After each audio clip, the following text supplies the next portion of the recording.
Hello, I am Faelan Shiva, and I'm here with stars and cards for the Everyday Priestess channel. I will give you a 2-week astrology forecast with a little card reading at the end. So it's April 24th, 2025. And one of the biggest things we have on the menu for this 2-week period is the Mars in Leo opposite Pluto in Aquarius. That we'll be feeling that right now, but it's exact in 2 more days. So Mars and Pluto, when they are not seeing eye to eye, things get pretty edgy, right? We've got Mars, this fierce warrior, and we have Pluto, the lord of death. But sometimes I feel like Pluto's greatest weapon is the mirror of truth. So we have Mars in Leo. Mars in Leo wants to shine. It wants to be recognized for its badassery. It wants to feel amazing about its cause and go fight for what is right and be admired for it. And it wants flirtation and thrilling admiration, right? Mars in Leo. Pluto in Aquarius, we have this innovative energy. It's humanitarian. It wants to move things forward for the greater good. But Aquarius can get very impersonal. It can get really cold and detached. It doesn't care about anybody else's praise. It doesn't care about getting approval from others. It is focused on its mission. With Pluto there, Pluto really tends to show us the shadow side of things, the dark underbelly of things. And so Aquarius can be very much about community organizations, from a small scale PTA meeting to the large scale government. And I feel like we're really seeing some of that shadow side of emotional detachment. So in an opposition, you have 2 opposite signs. But I don't think it's emphasized enough. Opposite signs are opposite polarities of one thing. They're 2 extremes of the one thing. So what do Leo and Aquarius, where's the meeting place? And I think the meeting place here would be for the individual to shine, that Leo, to really feel proud and radiant and accepted, loved, appreciated, so that each individual is shining within the collective. So the collective can't just be a machine.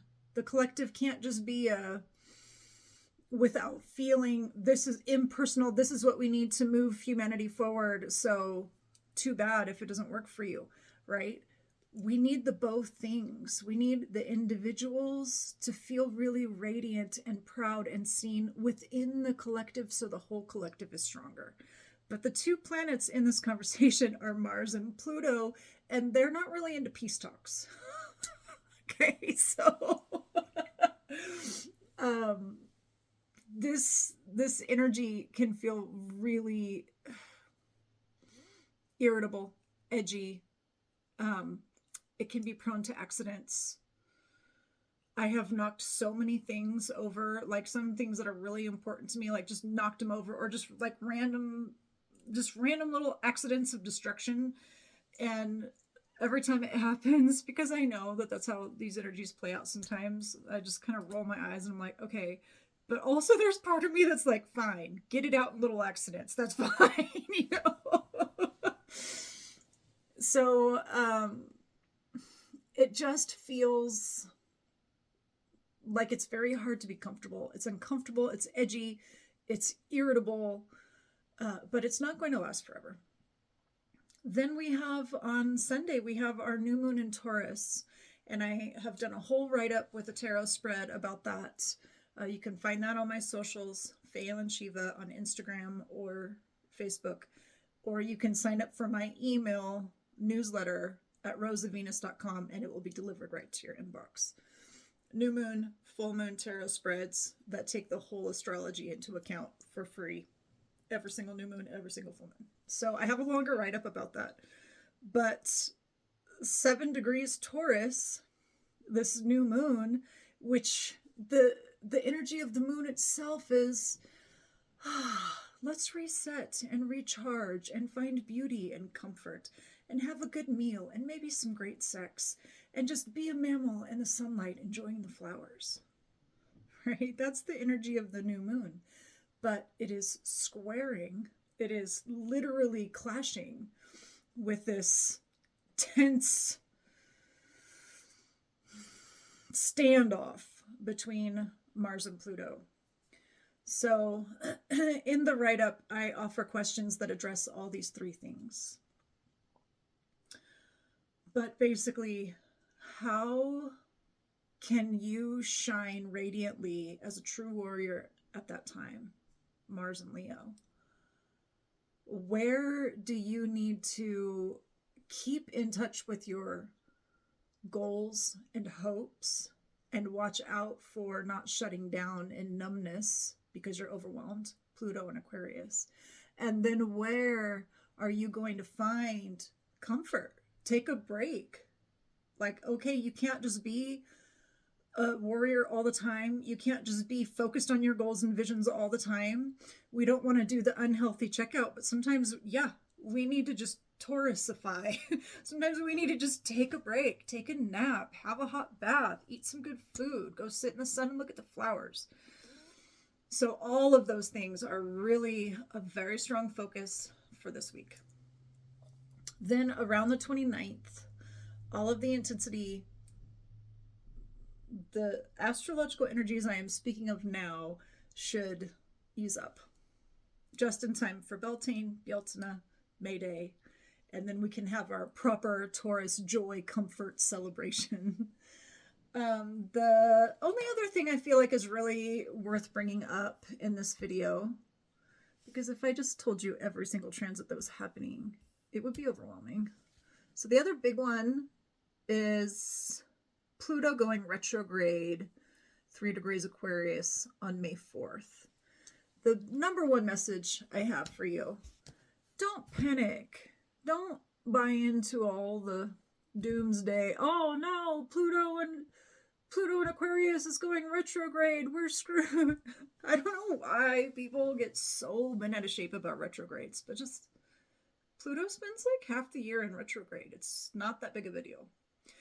Sure, anytime Pluto does something, changes something, we experience big shifts. But in this case, I'm hoping that with Pluto in Aquarius, taking a step back and reviewing what's happening in our human collective, I'm hoping that it will give us a chance to regroup, to re-strategize, to revision, and make good plans for when Pluto goes direct again. Okay, those are the major energies that we have for the next 2 weeks. Let's pull a card. My intention is 1 card. Sometimes 3 cards come up. I use 1 finger, and sometimes 1 finger is on 3 cards. So let's see what happens for today. Considering all of the energies of the next 2 weeks, what is 1 card that wants to be heard about this? The 7 of Cups. That is surprisingly lovely and not intense. The 7 of Cups is about keeping your options open. It's about really feeling. There's so much feeling. On the tree of life, the 7 is Venus, and the cups are emotions and feeling and intuition. What do you want? What do you want? If you could have anything, what do you want? Kind of a surprising message for the intensity of the next coming week, but also so much wisdom, because we're in Taurus season, and Taurus is about being a mammal. Taurus is about simplicity and being comfortable and getting what you want. Taurus is ruled by Venus. And so maybe the wisdom here is, yeah, the world is a dumpster fire right now. It is an absolute shit show right now. Stay focused, stay in touch, stay connected in a heartfelt way with what you want, because otherwise all of these energies are just going to steamroll you, and you're going to end up having a lot of life happen to you. I am not trying to say just think positive thoughts and all of this horror will go away, but we're here living a life. We are here living a life, and we have to continue to steer the ship of our own lives, and we need to do that with our hearts, keeping our eyes on what we truly want. Okay. All right.